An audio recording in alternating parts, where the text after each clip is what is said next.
welcome everyone. We're going to give everybody just another minute or so to make sure that you join us, but we really appreciate those of you who've taken your time to join us for what should be a fascinating pair of panels today.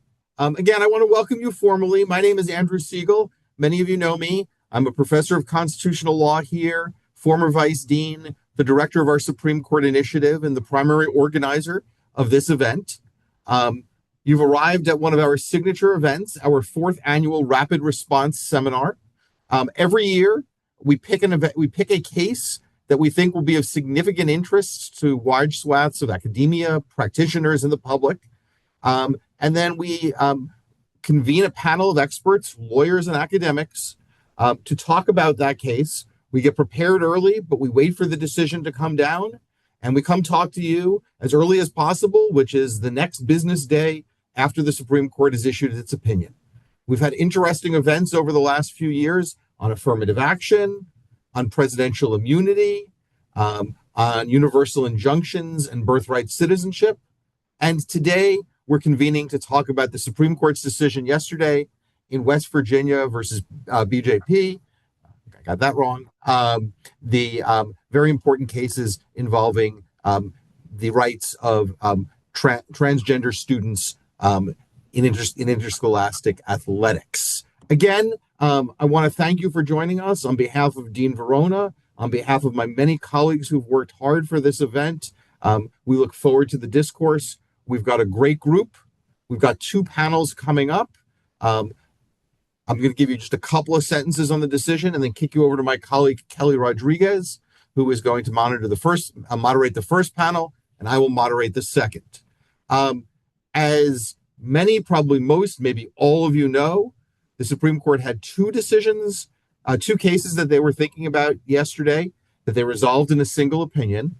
The question was whether state policies that prohibited transgender girls from participating on women's sports teams, whether those policies violated either Title IX or the Equal Protection Clause of the Constitution. As most of you probably know, the court, with varied reasonings, decided 9-0 that it was not a violation of Title IX, but they split very strongly and very contentiously on the equal protection issue. The majority of the court, in an opinion by Justice Kavanaugh, with several concurrences, said that there was not an equal protection problem with these policies.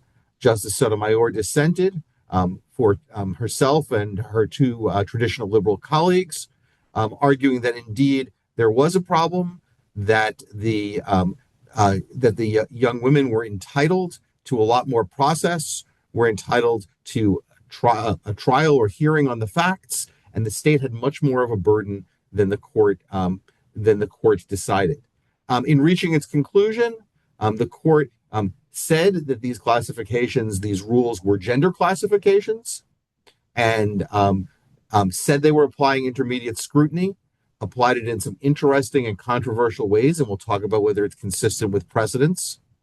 The court also did not decide whether, the court also denied that this was a classification on the basis of transgender status, but said even if it were, we don't have to decide what level of scrutiny to apply, because even if we applied intermediate scrutiny, see the earlier part of the opinion, this law passes intermediate scrutiny. I've got a lot more flags and notes on the opinion and things I want to share, but that's not my place. I've gathered experts to do that work for us, and I'm going to kick it over to Kelly to start us off with the first panel. Thank you all again for joining us. Thank you so much, Professor Siegel, for introducing today's event and framing our discussion today. My name is Kelly Rodriguez. I am Assistant Dean here at Seattle University School of Law, Assistant Dean for Academic Affairs, and I'm Director of our Sports Law program. My research is in and around student athlete experience and Title IX. Really excited to have a really fantastic group of scholars and practitioners today from across the country. We're limited on time, and I want to make sure that they are able to share all of their thoughts. So my introductions won't fully capture the expertise we have, but hopefully we will get through a lot of the high points and leave some time for questions. Joining us today We have Brian Sutherland, a partner at Beal, Sutherland, Berlin, and Brown. Brian is a nationally recognized civil rights attorney, best known as lead counsel in Bostock versus Clayton County, the landmark Supreme Court decision securing nationwide protections against workplace discrimination based on sexual orientation and gender identity. As a fellow graduate of Seattle University School of Law, we are especially happy to have you here. Thank you. We are also joined by Michael Dorff, the Robert S. Stevens Professor of Law at Cornell Law School, and one of the nation's leading constitutional law scholars. A former clerk to Justice Anthony Kennedy, Professor Dorff is the author of numerous books and more than 100 scholarly articles on constitutional law and the courts. Next, we have Nizun Menka, Assistant Professor of Law and Faculty Director of the Northwest Center for Indigenous Law, right here at Seattle University School of Law. Professor Menka's teaching and research focuses on Indigenous peoples, constitutional law, environmental law, and the self-determination of Native nations. We are also pleased to welcome Jennifer Levi, who hasn't yet but might join us, running into a little bit of logistical challenges. Jennifer is Senior Director of Transgender and Queer Rights at GLAD Law for more than 25 years. She has led the precedent-setting litigation and policy efforts advancing LGBTQ rights, including challenges with military service or challenges to military service, healthcare, education, and equal protection. So I'm hopeful that she's able to join us. We are also welcoming Christopher Green, a professor at The Ohio State University's Solomon P. Chase Center for Civics, Culture, and Society. Professor Green is a leading constitutional law scholar whose research focuses on the 14th Amendment and constitutional theory, and his work has been cited in opinions by the United States Supreme Court justices. And finally, we have with us Sarah Warbelow, Senior Vice President for Law, Policy, and Research at Out and Equal, a nationally recognized expert on LGBTQ civil rights law and workplace equality. She previously served as Vice President of Legal at the Human Rights Campaign and now teaches civil rights law and public policy at George Washington University and George Mason University. Thank you all so much for joining us. Really, really appreciate you spending your morning with us. We will start, if it's okay, with Brian Sutherland. If you could give us your impression of the case, what are the highlights that you take away from your view? Yes, thank you so much, and thanks for including me in this important discussion. I think I can, as the lawyer who worked on the Bostock case, I can be expected to be talking about that. And certainly, I was looking very closely at the way that the Bostock decision was treated in this opinion or these opinions. And to be honest with you, I was a little disappointed in the majority's analysis of the Bostock case. I didn't think that it was really engaged or adequately reconciled the Bostock decision with what was being decided in this case. I thought it was kind of thin in terms of the analysis there. Justice Gorsuch, who wrote the opinion in Bostock, explained a little bit better the distinction for the present purposes between what was held in Bostock and what was held in this case. But I think even there it was explained a little bit better by Justice Sotomayor in her concurrence. The idea there is that in Bostock, we were looking at Title VII, and the question was whether or not taking an adverse employment action against somebody is discrimination on the basis of sex within the meaning of that statute.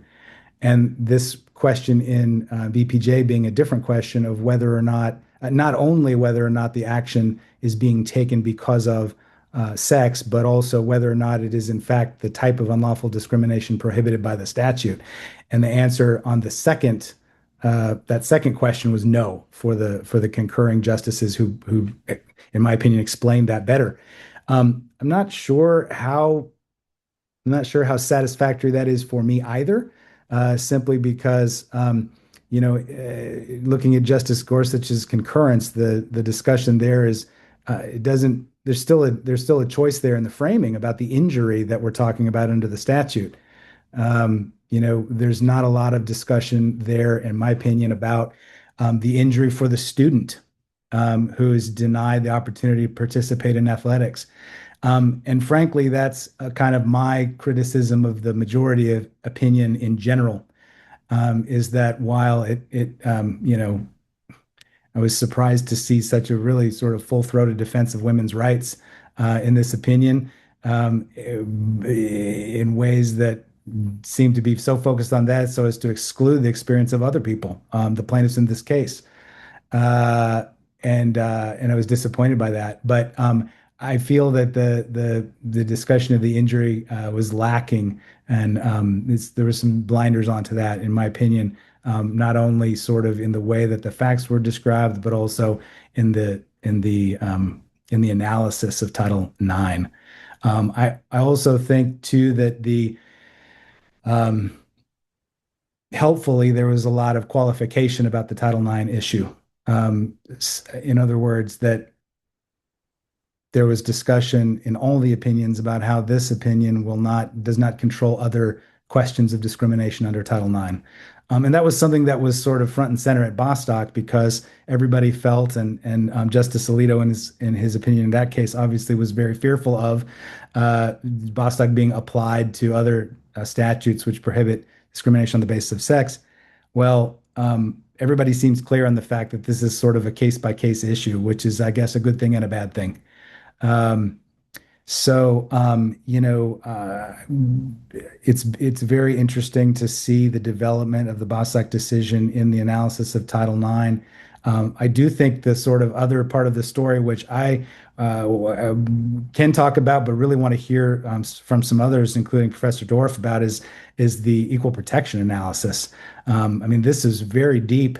I was struck by the depth of the analysis by Justice Sotomayor, and I think that some very interesting and great material for teaching constitutional scrutiny in terms of when and how deference is given to legislatures, about which things, what does the fit between the classifications at issue and the goals of the government, what does that fit have to be under certain circumstances and all of that, and there's just a lot of meat on the bone there. So but no, I think um, the positive development for the Title IX claim is that there's a clear idea here that Bostock will apply to inform the sex discrimination discussion under Title IX in other contexts, if not this one. And then there's much to talk about with respect to equal protection. And I think with that, I'll probably pass it to Professor Dorff. Yeah, no, I appreciate that. It's certainly worth highlighting that historically, Title VII and Title IX in this context have paralleled each other. Maybe not identically, but they've definitely kind of tracked together with their interpretation of what it means to discriminate on the basis of sex. So it is a departure from that. Moving to Professor Dorff, I wonder if maybe you can speak specifically to what Brian was mentioning about the equal protection issue, the discussion there, and specifically the court highlights seems to apply intermediate scrutiny, talks about applying intermediate scrutiny, but really uses a lot of language associated with rational basis. Can you maybe speak to that a little bit also in your discussion? Sure, I'd be happy to do that. I want to say one word about the statutory issue first, which is I agree with all of Brian's analysis. Please, by the way, call me Mike. The there's a further problem with the case, which was that apparently the plaintiffs accepted for the purposes of this argument that sex as used in Title IX means what the majority called biological sex, which is, I think, what we would call sex assigned at birth. As Justice Jackson pointed out in her dissenting opinion, she wasn't dissenting on the statutory issue, but she made this point clear. It's not obvious that that's the right reading of the statute, so that were it not for the concession, it's possible that sex could mean something more malleable, in which case you might get a different result. Unfortunately, as I read Kavanaugh's opinion, he doesn't just say, well, the parties have conceded for these purposes that sex means what I'll call it sex assigned at birth. He says that's what the statute means. And in that respect, I think it's quite inconsistent with the overall tone of Bostock, right? The whole theory of Bostock was that even though the Congress that enacted Title VII, 1964, didn't have in mind sexual orientation or transgender status discrimination, the word encompasses it logically, and there's nothing of that in this opinion. It's just, well, this is what they had in mind when they passed Title IX. So that's a bit of a problem with respect to the equal protection issue. So first, I should say I was one of a number of scholars who filed an amicus brief. We were very concerned that the court might reject heightened scrutiny for transgender status discrimination. And partly on the basis of the concurrences especially by Justice Barrett in last year's Scrimeti case. And one of the things we went out of our way to try to combat was her claim there that in order for a classification to be suspect or semi-suspect, it must be ascertainable at birth. Which is plainly not true. I mean, religion isn't ascertainable at birth and it's malleable. And it's especially perverse with respect to transgender status, where the whole point is that there was a mistake in or there's a change from the birth assignment. But in any event, one thing about the case is I was relieved to see that the court didn't go there. It didn't say anything at all about ascertainability at birth, and it didn't decide the question whether intermediate scrutiny even applies. But to your question, Kelly, right, there is a problem here, and I think the problem is twofold. One is that in the application of intermediate scrutiny, it does stuff that looks more rational basis-y, and that is one of the points that Justice Sotomayor makes, especially when they say, well, there's uncertainty, so we're going to defer and leave it to the legislatures. Well, that's not normally the way things work. This is, in fact, why the three liberal justices dissented. It's because they said it's possible that these classifications, as applied to trans athletes, are justified by the interests that the states allege in safety and fair competition. But you don't know that without a developed factual record. And that is normally the way things work under heightened scrutiny. So in that respect, I completely agree that it's not really intermediate scrutiny that the majority is applying. But there's a further problem with it, which is the core of the argument made in both B.P.J. and in Hecox, the companion case, although the core of the argument there is the case was moot. But the core of the substantive argument is a concession that sex-segregated athletics is generally permissible with respect to cisgender athletes, but given the burdens it places on especially trans female athletes, it's discriminatory and needs to satisfy heightened scrutiny. Well, what Kavanaugh does in the majority opinion is he devotes most of the opinion on the sort of substance. I mean, a lot of it is how wonderful girls and women's participation in sports is, which, it's hard to disagree with that. But when he gets to the analysis, most of the analysis aims to show that the general policy, as applied sort of at the wholesale level, satisfies intermediate scrutiny. And then he says, in just a paragraph and a footnote, and there's no such thing as an as-applied equal protection challenge. Now, as Justice Sotomayor points out in dissent, that's not true. Caban is the leading case. There are other examples in which the court has entertained as-applied equal protection challenges. But his move is to say there's no such thing as an as-applied equal protection challenge, so we don't have to worry about that. Then he says later, well, we don't think this discriminates on the basis of trans status. We don't know whether heightened scrutiny applies, but even if it does, it fails it for the reasons we've given. Well, the reasons they've given are the reasons why the general policy, as applied mostly to cisgender athletes, is permissible. They haven't given any reasons why it's permissible with respect to trans athletes. He then goes on to do that, but that's where he just ignores the need for a developed factual record. And so I think there's a kind of bait and switch going on with respect to the arguments that they're making versus the ones that they're just sort of, shoving aside. If I can, I'll say one more thing about the case that really struck me, which was the sort of atmospherics of it. So Justice Thomas writes a short concurrence, which is basically just, culture war transphobia, basically denies the existence of trans people at all. I was grateful that nobody joined him on that, so that's something. Um, Justice Kavanaugh's opinion is kind of a mixed bag culturally. That is to say, there is all this, nice rhetoric about girls and women's participation in sports, which is fine. Um, the end of the opinion says, don't hate on trans athletes. We have some sympathy, which is also appreciated. But in between, he repeatedly, as I said, uses this term biological sex, and not just because he's quoting it, but that just seems to be like, that's just what people are. And that's a kind of trans erasure, I think. More broadly, it seems to me, if you step back from both B.P.J. and Scrimetti, the cases are rather obtuse because in both cases, they say, the core move is to say that in Scrimetti, the denial of gender affirming care, and here the exclusion from participation in girls and women's sports.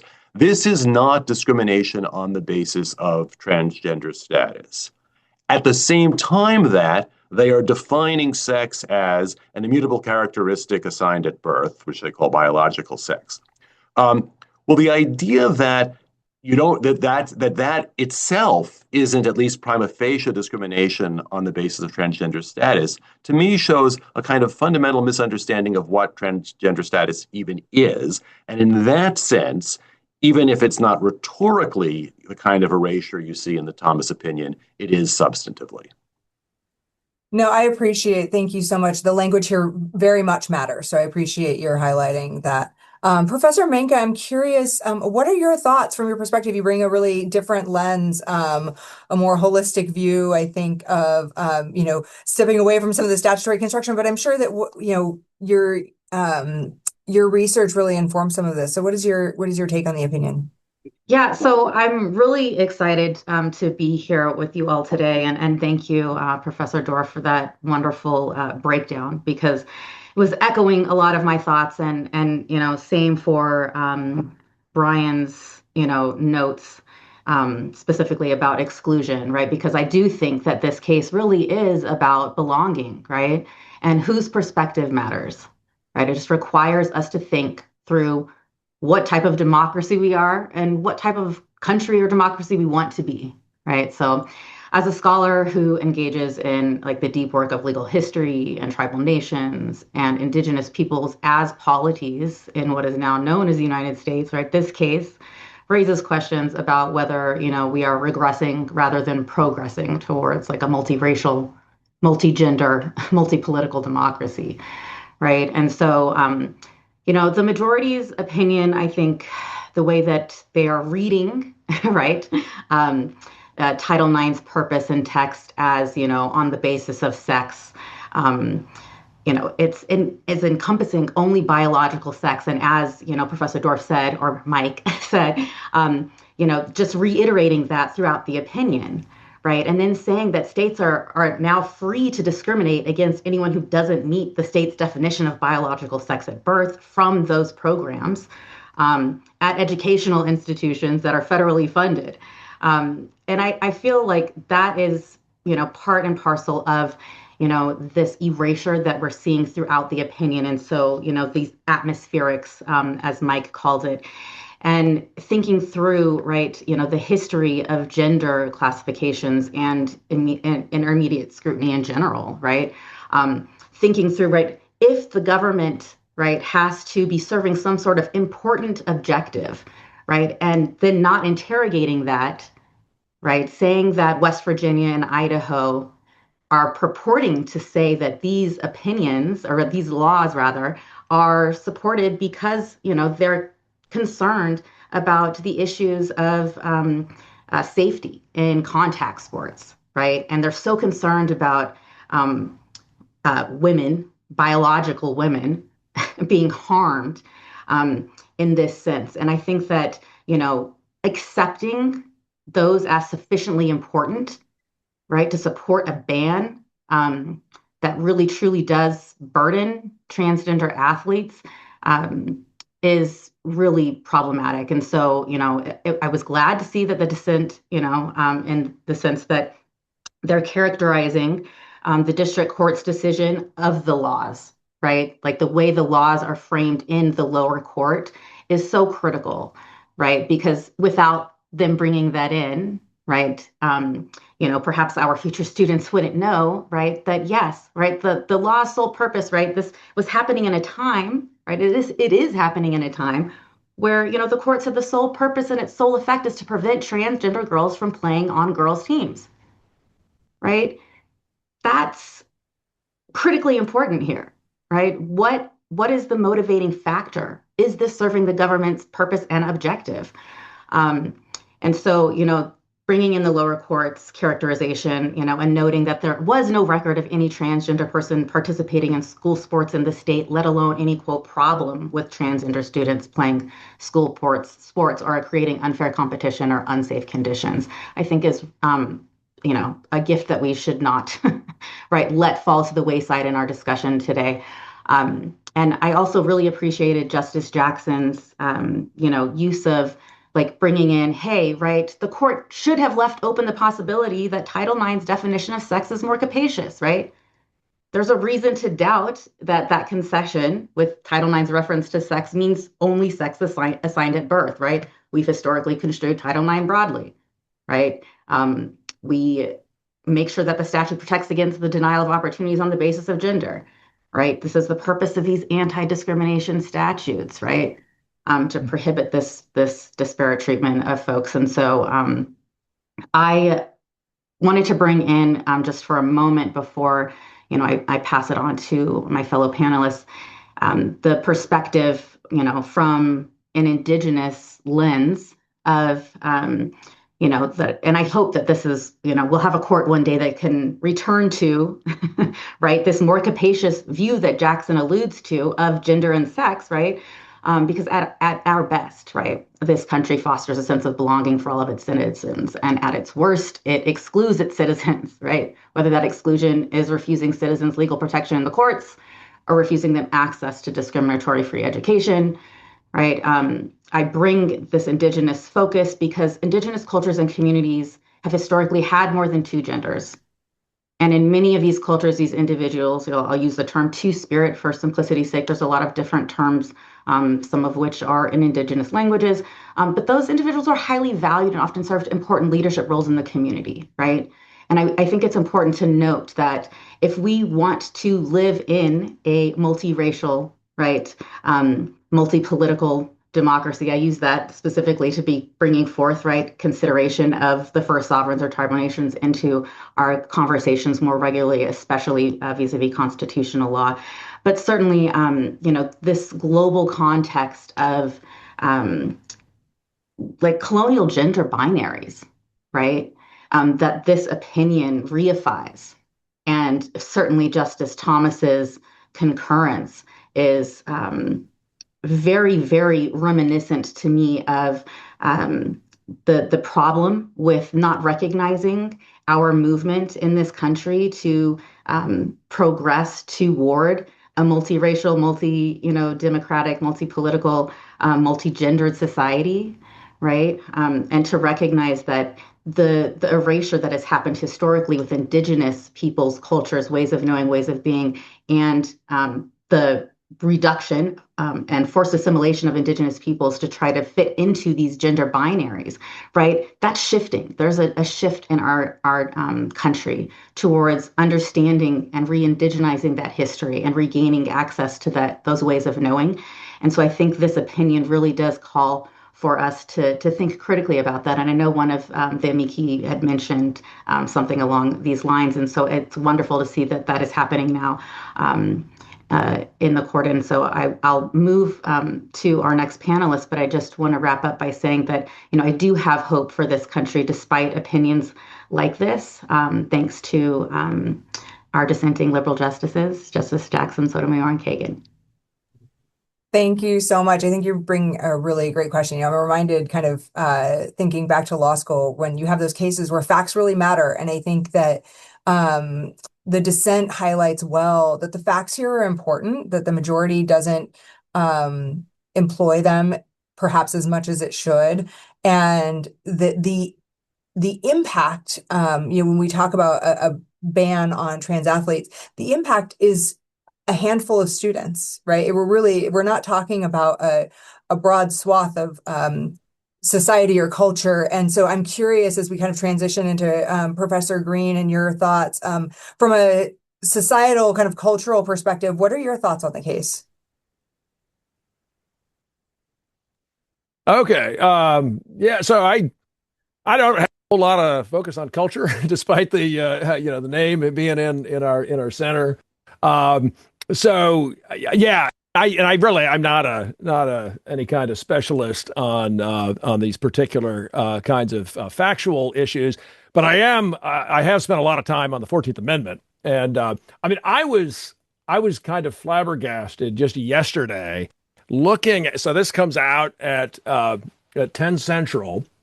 About 10:30 Central, we get the citizenship case, and it is unbelievable how much time they spend on the history of Reconstruction at 10:30 o'clock at 10:30 a.m. I guess y'all out in the West Coast, maybe that woke you up a little bit of Reconstruction history at 7:30, but there isn't a word about it in uh, in the B.P.J. opinion. And it's not because there is information out there. So, I mean, just broadly, I've got some pretty radical views. I want to burn down the whole non-discrimination view of equal protection. I want to move anti-discrimination law to citizenship. And Justice Jackson, in her concurrence in the birthright citizenship case, she's quoting all this material that like totally shows that. So in like 1864, all these people are like, hey, we have got to be American citizens with the same rights as all the other American citizens. Nobody was saying, hey, what we really need is equal protection of the laws. Protection of laws means protection from violence. It means the opposite of DeShaney, roughly. So I was disappointed they didn't even engage in it. I mean, so I wrote an amicus brief in Scarametti saying, hey, y'all should burn this, basically melt the tiers of scrutiny down into, there should be, I think, one question. Is the government treating all citizens with the solicitude and concern for their welfare that all citizens deserve? So it shouldn't be a focus on classifications. Basically, so this whole question, like, are there as applied equal protection cases? I would make all of the challenges as applied. The question is, you have this particular citizen or whoever the plaintiffs are suing and saying, hey, other citizens who are in similar situations are getting more solicitude for their welfare than I am.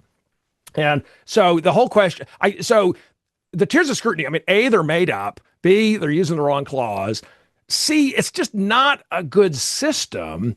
And the main problem as a policy matter with the tiers is this gulf between rational basis and intermediate scrutiny. So you get cases like this. And I think the justices, Justice Kavanaugh, he has in earlier cases said, well, I don't know what intermediate scrutiny is.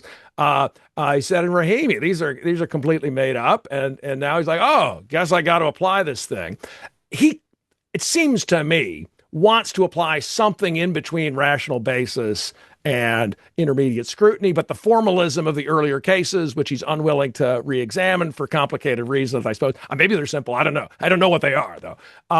But the failure to have anything between rational basis and intermediate scrutiny causes a lot of these weird things. So you get these kind of rational basis with bite cases. You're like, why are you giving all this scrutiny, even though it's rational basis? And then you've got in Scarametti, you have the deployment of Geduldig, this idea that pregnancy discrimination isn't sex discrimination, which is really weird. You got this thing which says like, oh, it's really, really important to have women's sports of a certain kind. When I'm like, I don't know, how important really is that? But it gets this important label just because they're going with intermediate scrutiny. one question I have been trying to get people to pay attention to, and it was I mean, I did, if I wanted to just write an amicus brief on this issue, I suppose I should have written it. But the symmetric distinction question, does a symmetric gender distinction get intermediate scrutiny? Well, after yesterday, yes, absolutely. Is there any rationale? No. So you might remember in the 70s, we had Craig versus Bourne comes up with this intermediate scrutiny, and they immediately grant cert in a new case, Vorsheimer from the Third Circuit, about separate schools, separate like gifted schools for girls and boys, and they split 4-4 on whether that gets. Well, they don't have opinions, so they split 4-4 about the case. Justice Rehnquist recused. Okay, so so they say we're not going to decide whether symmetric gender distinctions get heightened scrutiny. And then in MUW in 82, they have a footnote 1 saying we're not going to decide it. C. v. Forsheimer. U.S. versus Virginia, note 7. They say we're not going to decide that thing. C. MUW. And then what do I get in page 15 of B.P.J.? I can say, well, you gotta be substantially related to something important. C. Virginia and MUW. Well, what about note 7 in Virginia? What about note 1 in MUW? Well, we're not going to talk about that. We're just going to have the sentence. The West Virginia and Idaho laws authorize separate female and male sports teams, and the laws limit women's and girls' sports teams to biological female. And doing so, the laws make a sex-based classification that triggers intermediate scrutiny. So, like, okay, I guess that's all the. I feel like Darcy. Like, is this all the explanation I'm to expect? So the ground. I mean, looking at the way they do intermediate scrutiny, I think it kind of adds another argument. Like, hey, this. What is this? What is this game we're playing? So it gives another argument for melting it down. But the complete lack of interest in melting it down or kind of rethinking things in terms of citizenship was a disappointment for me. But I'm always looking on the all silver linings have a touch of gray, as they say. Yeah, I don't have a whole lot more to say specifically. I could ramble for hours about the actual historical basis for all of that, but the court's not interested in it. But I would just just go to Jackson's concurrence in Trump in the Trump v. Barbara case and look that stuff up. You'll come up with a pretty good a picture of citizenship as the basis for anti-discrimination law. So. Yeah, I appreciate the perspective. It's interesting. I mean, a variety of cases have done this to us over the years, right? Where we see little snippets being chosen and handpicked to serve the purpose of supporting the opinion without a lot of consistency. So I appreciate that. Let's see, Sarah, if you could, we're going to transition, and I would love to hear your perspective as someone who's really kind of boots on the ground doing this work. What are your thoughts? Yeah, I'd be happy to talk about that. Although I am a little less boots on the ground this day, I'd really like to talk a little bit about the Javits Amendment. So let me start by saying, look, even before the Supreme Court's decision, there were already very clear harms, not only to transgender women and girls, but to all women and girls from the adoption of these laws. There were investigations into whether or not non-transgender girls were lying about who they were, pulled off of teams, prohibited from playing in athletic competitions. And so we really can anticipate that these negative outcomes will continue and that more and more young people will continue to be subject to these types of investigations and claims, particularly in states that have statutes that effectively allow any individual at any point to challenge whether or not an individual girl is entitled to be a member of the team. In order to inform sort of the next set of conversations, I do want to look a little more closely at the Javits Amendment and the court's analysis on the statute. And that's because the Javits Amendment makes the issue of sports arguably unique with respect to how Bostock might be applied to either Title IX in the future, but also how the court may look at new questions that arise in the Title VII context as well. So let me start by saying there is no reason that the court had to come to the conclusion that it did with respect to the statute. But since it did, let's just sort of recognize what that means. The Javits Amendment, which was adopted in 1974, actually statutorily allows for differential treatment on the basis of sex within athletics. And that's fairly unique. When we look at the rest of Title IX, there are some other gender-based exceptions, including things like father-daughter dances. But when we look at the core of what constitutes discrimination, generally speaking, in admissions, harassment, which of course is a court applied rather than statutory, looking at issues around discipline, right? That these are all gender neutral. And so there is no permissibility within the statute to treat students differently on the basis of sex. So when there is an opportunity to challenge whether it's a statute or individual treatment of a transgender youth, or for that matter, an LGB youth on these grounds, there's ample opportunity to distinguish B.P.J. From future application of Bostock to Title IX itself. And, Professor Rodriguez, as you noted, the court historically has considered Title VII and Title IX in conjunction with one another. The federal courts broadly have applied sexual harassment, interpretations of law, sex stereotyping from the context of employment directly into education. And there's no reason to hold the Bostock decision differently, but for arguably this Javits Amendment. It's also important in the employment context because Title VII also does not contain broad permissibility to treat people differently on the basis of sex. Even the bona fide occupational qualification provision is very narrowly been permitted by the courts in very limited circumstances. And so it would be bizarre moving forward to allow this decision to have a negative impact on the Bostock decision, directly impacting employment, and really should have very limited effect in applying it to other areas of educational discrimination. I mean, Kavanaugh himself, writing for the majority, notes that the typical employment or educational opportunity questions is very different in his view than sports applies. I also want to address some of the misinformation that we're seeing circulating out there. In no way does this decision prohibit states and school districts from adopting policies that support transgender young people in participating in athletics. It is upholding those statutes that ban participation, but it is not addressing whether or not Title VII, in fact, would in some way require discrimination against transgender people in athletics. That is not what's happening here at all.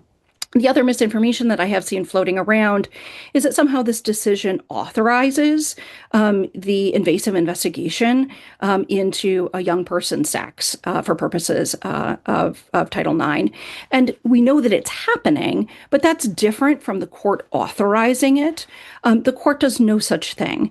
The court, in upholding these statutes, simply is saying that the school districts and the states can mandate that a young person play only consistent with their sex assigned at birth, but it does not address the question of how that is determined.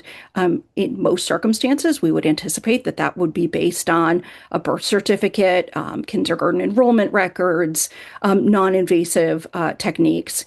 And in fact, if a young person is subject to an invasive investigation of sex, there's nothing stopping them from suing under Title IX or other statutes prohibiting abusive behaviors. And so I just really wanted to make sure that we clear up some of those misnomers as we're looking at this issue. No, that's what point well taken. And I want to dig into that so much more, but I'm going to leave that for the second panel. Let's see. We've got some questions, so I wanted to make sure that we had some time to ask those. Let me see if I can find where they are. Before we start there, I'm going to dig for the questions that are coming in from audience members. Let's see. I'm curious if anyone has thoughts on the majority looks to the NCAA, the U.S. Olympic and Olympic Committee, and the IOC's, the International Olympic Committee policy changes, and uses them as, corroborating evidence, support that individuals assigned male at birth retain an athletic advantage even after hormone therapy. I'm curious, do you all do you have thoughts on that? Do you have thoughts on the way the court is relying on that, especially in light of the dissent's note that those changes followed some pretty direct pressure from the administration? I'm curious if the panel has any thoughts on that. I mean, I'll say a word.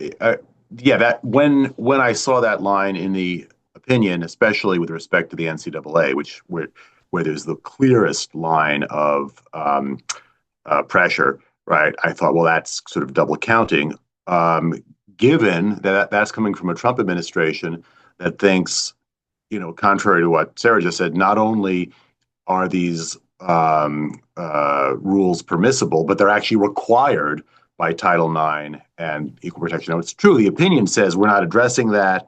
That's the subject of pending litigation. I think that argument is outlandish, but it's being litigated. So yeah, to rely on that as though it's sort of independent did seem to be gilding the lily. A little bit unlike what they did in Scrimeti, right? In Scrimeti, I thought they did make some effective use of the fact that other countries had pulled back a bit from some of the use of hormone therapy and puberty blockers. Here, it does seem like they're just counting the politics twice, as it were. I appreciate that.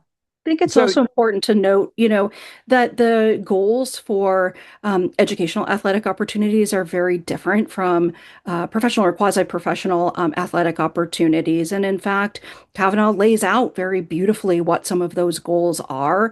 And so to treat policies governing adults the same as policies governing students when there are different objectives, including educational growth, exercise, teamwork, really misses the mark. I thought it was interesting. A few years ago, there was an antitrust case, and Justice Kavanaugh is going on and on and on about how terrible the NCAA is it's a walking, talking antitrust violation. So the idea that it's not just a national organization of, kind of taking a poll of everybody and a grassroots kind of indication of what people think about athletics. It's this national organization with a whole bunch of political stuff. And if you can manipulate the stuff at the top, it's just like the American Bar Association or the American, Psychological Association. They're filing these amicus briefs and a Bergefell. And, it's the smartest people on that side. So it tells you something that they're taking that position. But, taking it with a grain of salt anytime there's kind of a big structure, big bureaucratic structure making decisions, rather than, if you don't have time to engage the peer review, and they clearly don't have time, it's probably better than nothing, but I would say, only a little bit better than nothing. Yeah, I appreciate that. Thank you all so much. We have a question in the that's come in from the audience, and I'm going to try my best to summarize this. Curious if the panelists might address how much of the decision should be understood because it specifically involves sports. So that the idea being that even if one accepts that there are cases where women and men, and the question is specifically not using terms as gender assigned at birth, et cetera, but I assume that can be implied, that even if there's a fairness rationale for separating them, there are many areas in which case, including in sport, that they might not be. So, for example, archery could be a sport where any genetic advantage that one might have is likely not to be different between women or men, and specifically between women and cisgendered women. So all women versus cisgendered women. I wonder if this panel could speak a little bit, given those examples, to whether we can imply anything or infer anything more broadly beyond sport. Is this a specific sports issue case? Has the court narrowed it to that extent? I think it is a lot about sports. I found that I guess I'm just not as into sports. So I'm like, well, how important is this? And the one point where they say, oh, this is completely unlike Bostock, because Bostock is professional hiring stuff, and this is sports. I'm like, don't those overlap? I mean, what about like professional sports or like hiring people related to sports? So the notion that's but I think the opinion is clearly based on sports being different, and somehow its own thing. But I didn't strike me as super plausible. I agree with that assessment that it treats sports as unique and different. But I think part of the question here is whether or not there are different rationales, arguably, for different types of sports. And the Javits Amendment actually contemplates that. What it instructs the precursor to the Department of Education to do is to make regulations that take into account whether or not it's a contact sport, the competitive nature of the sport, and in upholding blanket bans on transgender students participating in sports, it strips out any nuance for how certain types of sports might arguably be treated. I mean, I want to be clear, that my view is that transgender young people should be able to play sports, all sports consistent with their gender identity. But, sort of in terms of what the requirements are under the Javits Amendment versus what the court has upheld here, there is a real difference. And I'm going to ask one final question, and then kind of start transitioning over to the second panel of folks where we look ahead to future implications. Professor Menke mentioned two-spirit folks. I've written on Title IX as applied to non-binary folks. I'm curious, do you all have thoughts about the erasure or lack of acknowledgement in the opinion around intersex persons and who don't fit the gender binary, even biologically, right? We talk a lot about not fitting the gender binary in gender identity, but when the biology is not comporting with a particularly agreed upon assigned gender assigned at birth. I have one small thought, which is that given what this court says, I think they are likely to just be very permissive with respect to what many of us might regard as peculiar policies. So, think about androgen insensitive XY person who appears phenotypically female, but do they define biological sex as having you're male if you have a Y chromosome, full stop? I suspect that states will not specifically address that in their statutes, and it'll be decided on a kind of ad hoc basis in random kind of ways, sometimes maybe sensibly within a certain framework, sometimes not so much. But this whole idea that, this is complicated, this is science, we're going to defer to the states, I think means that it's not going to be decided by this court. That's just my prediction. Just also to note, I don't remember the two specific statutes at issue, and perhaps somebody else does, but many of the state statutes have an exception for intersex students. And so they do treat intersex people differently from transgender and non-binary folks. Any other final thoughts? Well, I want to thank you all so much for your time and for sharing your thoughts with us today. Really, really appreciate it. And I'm going to turn it back over to Professor Siegel. Well, thank you so much, Dean Rodriguez, and thank you to all the panelists. It's a great first panel. Really got a lot of different perspectives out, a lot of issues covered. We are going to transition now. The first panel is welcome to stay with us and listen in, and if they feel like it, pipe in. But we're going to transition now to the second panel. I have almost all of the panelists here. We are a little ahead of schedule, but there's nothing wrong with that. This panel is equally distinguished to the last panel. I'm thrilled to have everybody here. And as Kelly has said, what we're going to be doing here is focusing a little bit more on future cases, future implications, doctrinal implications, theoretical implications. But people should feel free to speak about what speaks to them. Plenty of time to talk about whatever you think is interesting about the cases, about their context, and everything else.